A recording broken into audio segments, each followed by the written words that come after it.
늘 함께 하소서.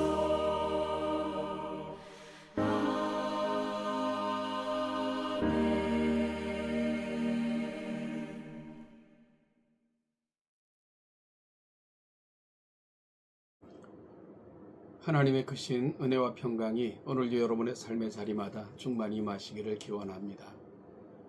기도하겠습니다. 하나님 아버지, 주신 하루 하나님의 거룩한 이름을 부르며 거룩한 뜻을 구하며 뜻대로 살고자 하는 거룩한 소망으로 시작을 합니다. 말씀하여 주시고 깨닫게 하시고 담아주셔서 오늘도 말씀이 만들어가는 귀한 하루가 되게 하옵소서. 예수님의 이름으로 기도하옵나이다. 아멘. 오늘 보실 하나님의 말씀은 요한복음 5장 1절부터 16절까지입니다. 요한복음 5장 1절로 16절 말씀을 저와 여러분들이 같이 읽겠습니다. 그 후에 유대인의 명절이 되어 예수께서 예루살렘에 올라가시니라.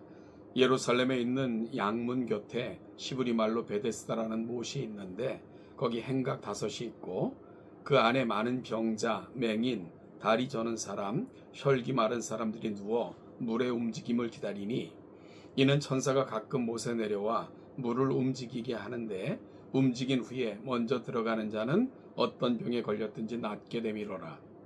거기 38해 된 병자가 있더라.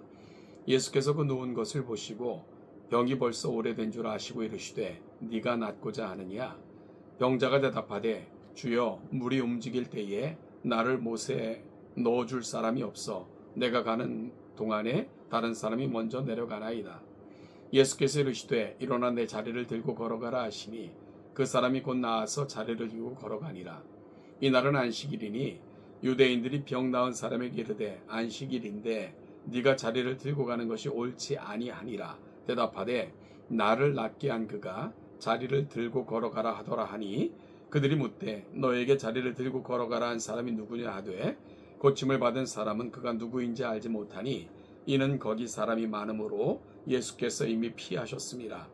그 후에 예수께서 성전에서 그 사람을 만나 이르시되 보라, 내가 나았으니 더 심한 것이 생기지 않게 다시는 죄를 범하지 말라 하시니 그 사람이 유대인들에게 가서 자기를 고친 이는 예수라 하니라. 그러므로 안식일에 이러한 일을 행하신다 하여 유대인들이 예수를 핍박하게 된지라. 오늘 본문은 예수님께서 다시 예루살렘을 방문하신 자리에서 베데스다 연못가에서 병자를 고치시는 그런 장면에 대한 기록과 그 후에 대한 이야기를 담고 있는 본문입니다. 유대인의 명절이 되어 예수님께서 예루살렘에 올라가셨을 때에 베데스다라 하는 연못을 방문하시게 됩니다. 그 안에는 많은 병자, 즉 맹인, 다리 저는 사람, 혈기 마른 사람들이 누워서 물의 움직임을 기다리고 있었다라고 요한은 기록하고 있습니다. 그 이유는 천사가 가끔 못에 내려와 물을 움직이게 하는데 움직인 후에 먼저 들어가는 자는 어떤 병에 걸렸든지 낫게 되미로라 하는 그러한 당시의 소문이 퍼져 있었기 때문입니다. 그 많은 사람들은 전해져 오는 이러한 이야기, 전설과 같은 이야기에 정말 마지막 희망의 끈을 잡고는 베데스다 연못가에 모여들어 있었던 것을 보게 되고 그렇게 수많은 병자들이 모인 장소가 되어버린 것입니다. 그 병자들 중에 38에 즉 38년 된 병자가 있었습니다. 예수님께서는 그 38년 된 병자에게 다가가셨습니다. 그리고는 그의 병세가 이미 오래되었고 심각한 것을 아시고는 그에게 물어봤습니다. 네가 낫고자 하느냐? 여러분, 그러자 병자가 마치 동문서답과 같은 대답을 합니다. 네가 낫고자 하느냐? 그러면 낫고자 합니다. 제가 낫고 싶어서 여기에 있는지 벌써 이 오랜 세월이 흘렀습니다. 이야기하면 되는데요. 병자는 낫고자 묻는 예수님의 질문에 대해서 주여, 물이 움직일 때에 나를 못에 넣어주는 사람이 없어 내가 가는 동안에 다른 사람이 먼저 내려가나이다. 그러니까 자신은 오랜 세월 이곳에서 그 기회를 붙들고 싶지만 그 기회마저 주어지지 않는 기구한 인생인 것을 불평하며 예수님에게 말씀하고 있는 겁니다. 38년 된 병자, 여러분 38년이라는 세월은 그의 인생을 어떻게 만들었을까 가히 짐작이 됩니다. 그런데 이 병자에게 있어서 더 큰 문제는 육신의 질병뿐만이 아니라 마음의 병도 걸려 있는 것을 함께 보는 거죠. 원망하고 불평하고 어떠한 사회에 대한 또 불만이 가득한 그런 모습으로 변해져 있었던 것입니다. 예수님께서는 그 병자에게 말씀하십니다. 일어나 네 자리를 들고 걸어가라. 여러분, 그러자 그 사람이 곧 나아서 자리를 들고 걸어갔다라고 요한은 그 결과를 이렇게 설명하고 있습니다. 여기서 예수님께서는 일어나 네 자리를 들고 걸어가라. 예수님께서는 두 가지를 원하고 계신 것을 알게 됩니다. 먼저는 그 병자를 긍휼히 여기셔서 그의 병을 고쳐주길 원하셨습니다. 그런데 네 자리를 들고 걸어가라 하는 예수님의 말씀 속에는 새로운 삶을 향한 권면이 함께 담겨져 있는 것을 보게 됩니다. 다른 삶을 살 것을, 네가 지금까지는 이 자리에서 주저앉아 원망하고 불평하고 다른 사람을 탓하며 살아왔던 인생이라면 이제 새로운 인생을 살 것을 예수님께서는 명하고 계신 것입니다. 사랑하는 여러분, 우리 인생에도 예수님께서 늘 찾아오세요. 우리의 형편을 아시고요, 우리의 처지를 아십니다. 그리고 예수님께서 우리에게도 묻고 계세요. 네가 낫고자 하느냐? 여러분, 그럴 때 저와 여러분들이 오늘 본문을 통해서 마땅히 가야 하는 자리가 어디일까요? 내가 열심히 살고 싶지만, 내가 노력도 해보고 싶지만, 그러려고 기회도 누리고 싶지만 기회가 주어지지 않습니다. 다른 사람이 나를 돕지 않습니다. 사회도 나를 외면합니다. 나는 도무지 소망이 없습니다 하는 구구절절 변망하고 원망하고 남을 탓하는 그러한 삶에 우리가 혹시 놓여있는 것은 아닌가? 38년 된 병자는 혹시 나의 모습은 아닐까? 걱정이 되기도 합니다. 예수님께서 우리 인생에 찾아오셨을 때 네가 낫고자 하느냐? 그럼 예수님께 솔직히 말씀드리면 됩니다. 주님, 내가 낫고자 합니다. 나를 고쳐주십시오. 그러면 예수님께서는 그러려고 찾아가신 거거든요. 우리 인생에도 그렇게 찾아오신 예수님께서는 우리의 삶의 자리를 고치시고 어떤 새로운 삶으로 인도하실 줄로 분명히 믿습니다. 이 은혜가 저와 여러분들 속에 충만하기를 간절히 소망합니다. 그런데요, 9절 하반절을 보면 이날은 안식일이니 그러면서 이 유대인이 병 나음을 얻고, 그리고 문제는 자리를 들고 걸어간 것이 문제가 됐습니다. 당시 율법학자들은 모세 율법을 조항조항 조목조목 나누어서 613개 조항으로 만들었습니다.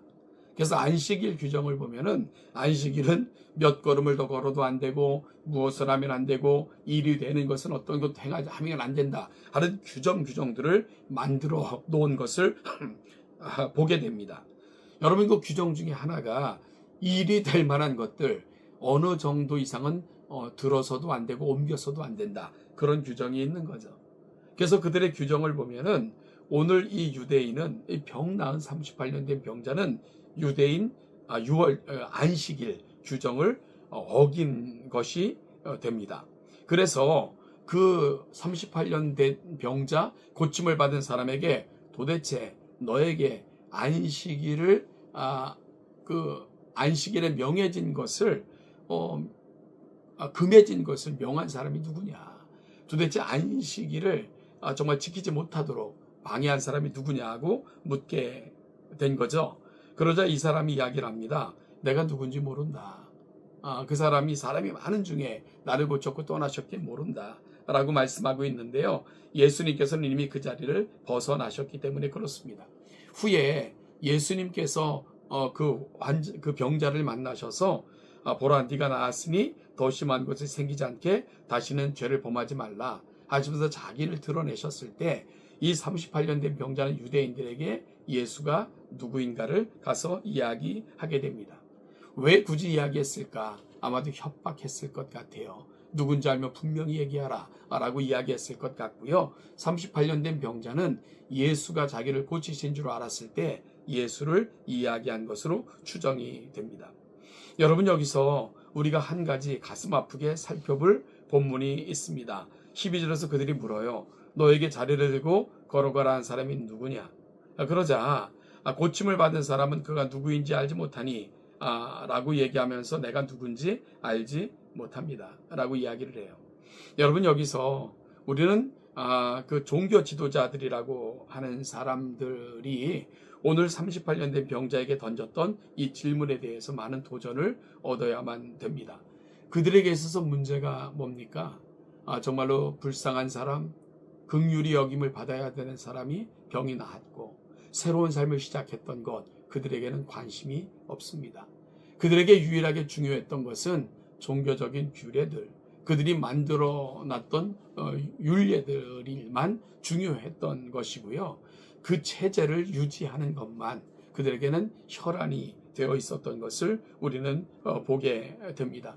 예수님께서는 인생들을 불쌍히 여기셔서 그들의 삶의 자리까지 찾아오셨건만 안식일의 주인이신 그분께서는 그날조차도 긍휼을 베푸시는 날로 삼으셨건만 당시 종교 지도자들은 오직 그들이 만들어 놓은 그 전통 규례들을 지키는 데만 혈안이 되어 있는 종교적 민낯 그리고 역기능을 오늘 우리는 보고 있는 것입니다. 그리고 우리는 종교 생활을 하면서 신앙생활을 하면서 이런 많은 역기능을 많이 보기도 했죠. 어떤 때는 건물을 유지하기 위해, 어떤 때는 체제를 유지하기 위해, 어떤 때는 만들어 놓은 전통을 유지하기 위해 복음이 가는 자리, 복음의 정말 진정한 정신, 복음이 원하는 것을 놓치고 외면한 것이 많았던 건 역시 우리들의 전통 속에 남아있는 민낯이기 때문에 그렇습니다. 사랑하는 성도 여러분, 교회가 존재하는 이유가 뭘까요? 하나님의 긍휼, 하나님의 자비, 세상에 선포하여 더 많은 사람들이 은혜 가운데 거하게 하는 것, 이 땅에 교회를 세우신 진정한 목적일 것입니다. 오늘 우리는 이 목적에 합당하게 하나님의 마음이 있는 곳, 하나님께서 기대하시는 것을 바로 담고 보여주기 위해 노력하고 있는가? 오늘 본문 속에서 만나는 사람들을 통해 우리 자신을 돌아보는 귀한 이 아침이 될 수 있기를 간절히 소망합니다. 말씀을 마무리하면서 우리 인생 가운데 찾아오신 예수님, 그분은 우리 육신의 질병뿐만이 아니라 새로운 삶으로 우리를 인도하시기를 원하십니다. 예수님의 찾아오심 방문 앞에 영접하여 그분을 우리 삶의 주인으로 영접함으로 새로운 삶의 시작이 저와 여러분들에게도 있어지기를 간절히 소망합니다. 또한 이 땅에 교회를 세우신 진정한 목적을 깨닫고 세상의 긍휼을 얻기까지 하나님의 그 큰 은혜 가운데 거하기까지 수고하고 애쓰고 힘써 하나님 되심을 온전히 보여주는 교회, 우리 동천교회 귀한 성도들이 되시기를 주님의 이름으로 축복합니다. 오늘도 살아가는 모든 삶의 자리가 하나님의 은혜가 넘쳐나는 복된 삶의 자리가 되시기를 주님의 이름으로 축복합니다.